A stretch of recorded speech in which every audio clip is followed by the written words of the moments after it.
Saya hari ini ingin mendengar dari Bapak Ondodoran, kira-kira menurut kita di TABI bagaimana? Serangga terada, begitu. Keputusan dari Sarmi dan Bramo.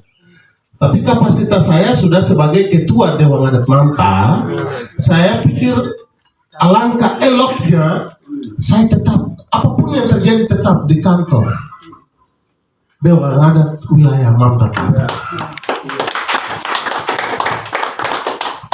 Karena saya percaya sekali MRP itu tidak ada MRP rekomendasi Ondoafi, tidak ada. Tapi Ondoafi rekomendasi MRP. Dengan perkumpulan ini kita punya satu hati. Kita evaluasi Opsus. Kita semua sudah tahu Opsus itu jangka waktu sudah mereka bilang 25 tahun. 25 tahun ini dia sudah buat apa itu kita semua rasakan. Jadi dari Kero kami sampaikan bahwa Opsus sudah gagal, dan Opsus gagal itu pemerintah Indonesia sudah tahu. Ketika dia gagal, dia harus kasih sesuai tuntutan masyarakat Papua itu saja. Tidak bisa untuk perpanjang, terkecuali dia sudah berhasil baru tawar untuk perpanjang. Ini sudah tidak berhasil. Untuk apa perpanjang? Kita minta merdeka saja. Opsus ini sendiri dinikmati oleh kalangan atas. Masyarakat tidak mengerti Opsus itu apa. Sehingga jelas masyarakat menyatakan bahwa Opsus itu tidak ada dan tidak perlu lagi ada di tanah Papua. Karena tidak menikmati. Hal yang kedua, kita tolak karena itu tadi ada 2 pasal itu. Kalau mau direvisi satu undang-undang sebelumnya, kalau hanya 2 pasal saya pikir tidak perlu, harus ditolak. Terima kasih untuk saya. Otonomi khusus ini pernah diberikan di tahun 63 sejak Papua integrasi, tapi pembangunan tidak nampak. Hari ini Papua miskin dan miskin. Katanya uang datang banyak, tapi uang itu kemana? Pembangunan tidak ada. Orang Papua nanti pergi Jakarta, orang lihat, begini kereta dia jalan. Lalu Papua kapan? Ini persoalan. Sedangkan hasil dari Papua yang kasih makan dunia itu Freeport. Benar? Benar. Ini Freeport. Kasih makan berapa negara di dunia? Orang Papua sendiri orang bilang, satu skop saja Papua bisa rubah. Tapi sekarang perubahan di mana? Yang bawa keluar itu bukan satu skop dengan kapal. Mereka bawa pergi. Jadi orang Papua diinjak hak hidupnya yang Tuhan Allah kasih itu. Jadi kami pribadi dari Grimi sangat setuju. Soal mengugat presiden di ranah hukum itu wajar. Seperti itu. Karena dia dipilih oleh masyarakat. MRP adalah mandat dari rakyat. Dari para Ondo yang pilih. Ya sudah kami pilih sana masuk ke sana seperti itu. MRP, DPRP, DPRD, mereka itu perwakilan rakyat. Para rakyat di luar mereka dan mereka sampaikan pada jalur. Ya, di sini kami juga berikan dukungan seperti itu. Nggak usah takut, kita takut Tuhan Allah yang menciptakan diri ini. Ya komitmen. Jadi sedikit sejarah tentang Opsus ini. Dari rancangan kami sudah tolak. Mampu yang pimpin waktu itu tolak. Rancangan juga tolak, dipaksakan. Setelah itu, kami komitmen bahwa Opsus itu Opsus peralihan. Jadi waktu itu Gus Dur sepakat bendera itu merah putih, tinggi sedikit, di bawah itu bendera Papua. Jadi paling cepat Opsus itu dia waktu paling cepat itu 5 tahun, paling lambat itu 10 tahun. 5 tahun itu, setelah 5 tahun kami dengan bangsa pimpin seluruh masyarakat Papua antar itu peti mati itu ke DPR, ya toh? Sudah kami sudah antar bahwa itu sudah gagal. Setelah itu paling lambat itu 10 tahun, dan 10 tahun kami sudah laksanakan KRP 3. Jadi itu sejarah Opsus. Kalau hari ini ada yang bicara Opsus itu sebenarnya itu anak-anak muda itu perlu mereka dikasih pengetahuan tentang seperti ini. Opsus sudah gagal oleh adat itu sudah 5 tahun yang lalu. Waktu ditetapkan 2001, 2006 kita antar itu dalam bentuk peti mati. Taruh di DPR sudah sampai di Jakarta. Tapi dipaksakan, akhirnya 10 tahun kami bikin KRP 3 di lapangan Sekeus. Dan situ kami nyatakan bahwa kami semua negara. Ya itu yang tadi Bapak Dong bilang toh. Kalau sekarang MRP bikin gugat saja, barang tidak jelas kok. Kami sudah jelas bahwa kami sudah sebuah negara yang namanya itu Negara Federal Republik Papua Barat.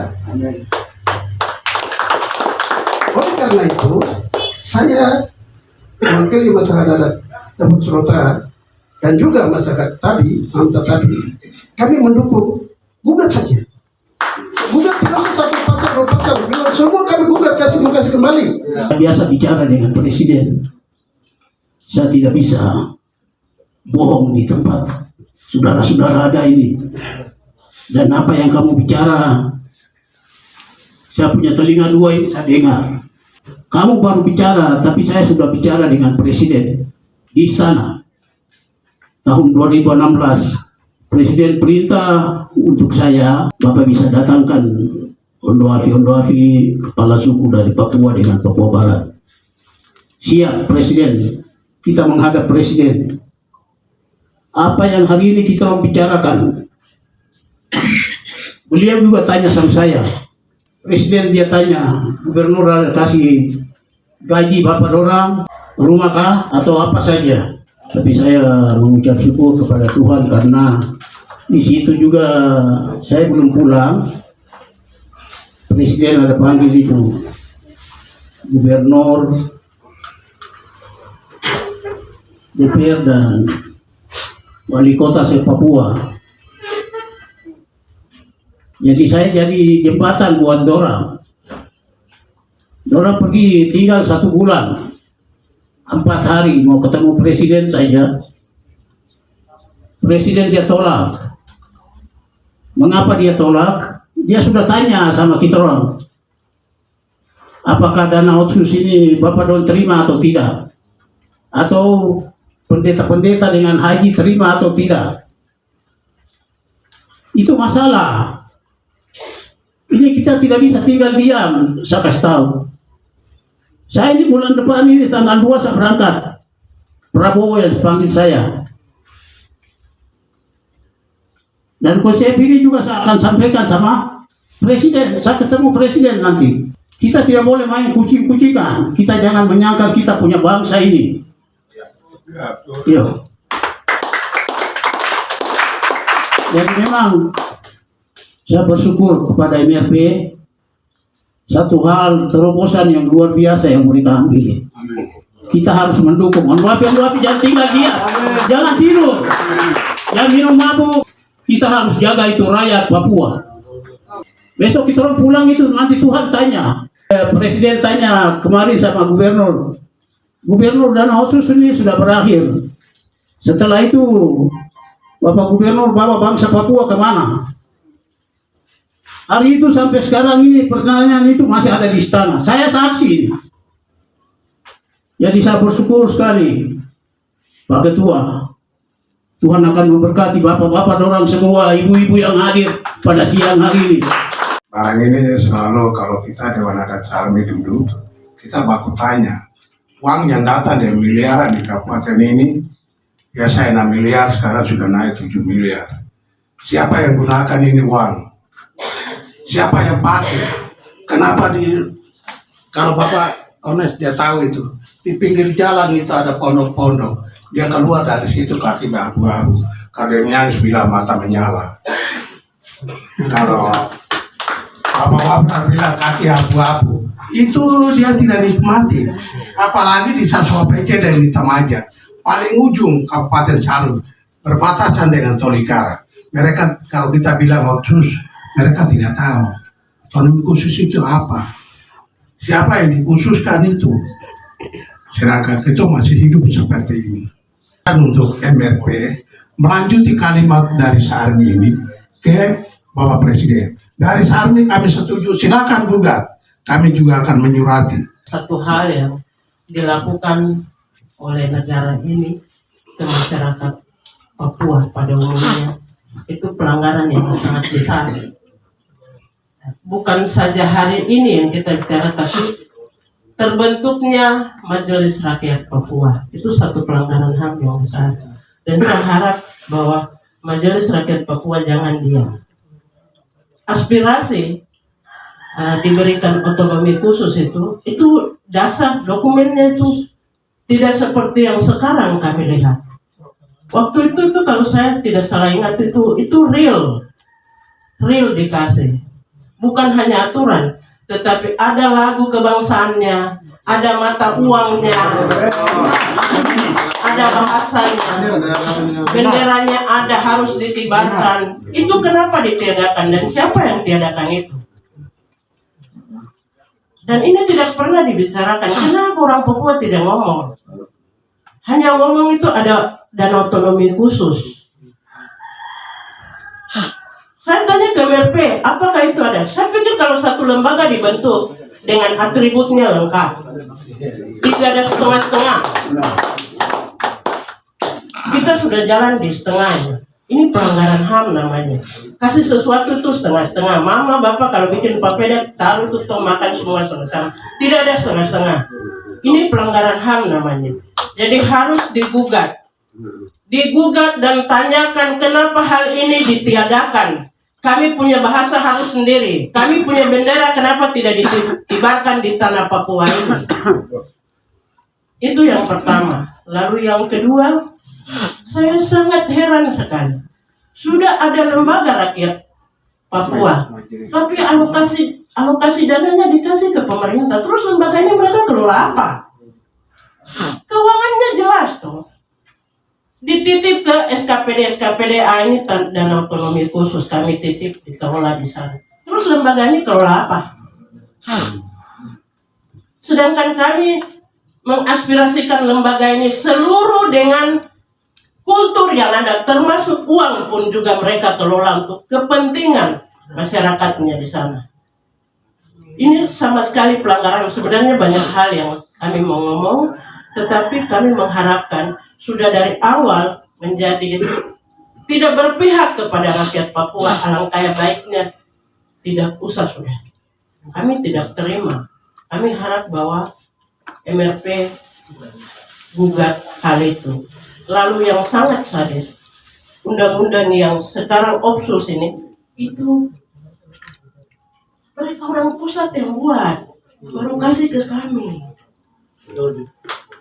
Undang-undang yang sekarang itu dikelola orang pusat, baru kasih kita, ya sudah kamu pakai ini.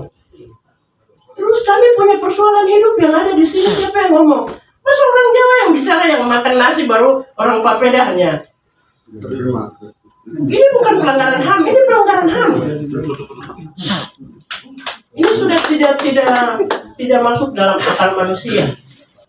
Kalau kita lihat pasal-pasal bab dan ayat pada undang-undang Otsus 2001 ini memang banyak kekurangan. Kalau kita simak, kita baca dengan baik, seperti tadi penjelasan yang sudah disampaikan, diusulkan oleh Bapak-bapak, ibu-ibu, bahwa ini kekurangan besar bagi kita semua, dan bahkan pelanggaran HAM terhadap orang Papua. Nah, menurut hemat saya, kita tidak bisa mengeluh dengan kebijakan aturan yang ada, tetapi mari kita memberikan bobot, memberikan dukungan kepada Majelis Rakyat Papua, bahwa ini pikiran-pikiran berlian kami, mulai dari bab 1 dan sampai dengan bab yang terakhir, harus direvisi. Dan saya ingat bahwa ada daftar isian masalah yang sudah ada di Lembaga Majelis Rakyat Papua. Ini digunakan untuk membobotkan pasal-pasal yang ada di dalam undang-undang ini, sehingga menjawab, karena itu daftar isian masalah itu masalah yang semua ada di tanah Papua yang dialami oleh orang Papua. Dan saya paham betul tentang daftar isian masalah itu, sehingga itu perlu dipakai dan dibobotkan. Tidak hanya 2 pasal yang mau diatur tentang keuangan dan DOB, tidak, tetapi mulai dari bab pertama sampai bab terakhir harus direvisi, karena bagi kami orang Papua ini tidak memberikan dukungan terhadap kehidupan kami di atas tanah ini. Sangat tidak. Dan saya mau sampaikan, ini mekanisme yang sudah baik dilakukan oleh anggota Majelis Rakyat Papua menjaring aspirasi. Harap bahwa hal ini perlu dan terus dilakukan. Dan bila perlu, kami harus melihat hasilnya untuk kehidupan kita selanjutnya. Kita boleh berteriak, kita boleh bicara bahwa kami ini harus begini, tapi dalam kenyataan realita ini bahwa kami orang Papua, kita orang Papua masih ada dalam bingkai NKRI. Untuk kita masih ada di dalam, mari kita sama-sama dengan pikiran yang positif kita bobotkan aturan ini untuk menjamin kehidupan kita sementara kita ada dengan mereka. Ini catatan yang saya mau sampaikan pada kesempatan ini. Jadi kami semua memberikan dukungan kepada Bapak Ibu di Majelis Rakyat Papua untuk advokasi undang-undang tersebut. Terima kasih. Dan itu harus dilaksanakan. Dan harus dilaksanakan. Saya bagi dua topik karena nanti setelah ini yang sikap Dewan Adat Papua punya sikap itu nanti sebentar di Dewan Adat Tabi juga harus buat hal yang sama. Sehingga harus bagi dua mekanisme dalam proses ini. Yang aspirasi yang nanti lewat Majelis Rakyat Papua silakan jalan, tapi Dewan Adat Tabi harus tanda tangan itu. Sehingga ada poin yang dititipkan Dewan Adat Papua untuk jalan. Sehingga dua agenda itu harus satu kali. Terima kasih. Juga kami sarankan juga kepada Bapak MRP agar Dewan Adat di Tanah Tabi, Bapak punya kewenangan, kewajiban untuk memperkuat terkait kewenangan anggaran yang telah diatur di dalam Undang-Undang Otsus dan juga hal-hal yang terkait dengan yang itu. Kemudian perangkat-perangkat dan yang lain perlu untuk juga diperbuat. Hal yang lain perlu kita sampaikan bahwa Bapak Ondo dengan MRP bahwa kami melihat memang ada kesenjangan yang terjadi antara masyarakat adat dan masyarakat yang reguler atau yang dikelola oleh pemerintah. Kami mengusulkan kalau bisa ada regulasi terkait hal itu, yaitu bahwa kewenangan anggaran dilimpahkan kepada lembaga adat secara khusus agar karena pemerintahan yang berjalan juga mengatur masyarakat adat secara umum Tanah Tabi ini. Maka kewenangan anggaran itu juga dilimpahkan secara penuh kepada masyarakat adat di dalam lembaga adat itu mengatur tentang masyarakat adat, yakni perempuan di dalam agama dan pemerintah juga pasti dalam masyarakatnya dalam itu semua.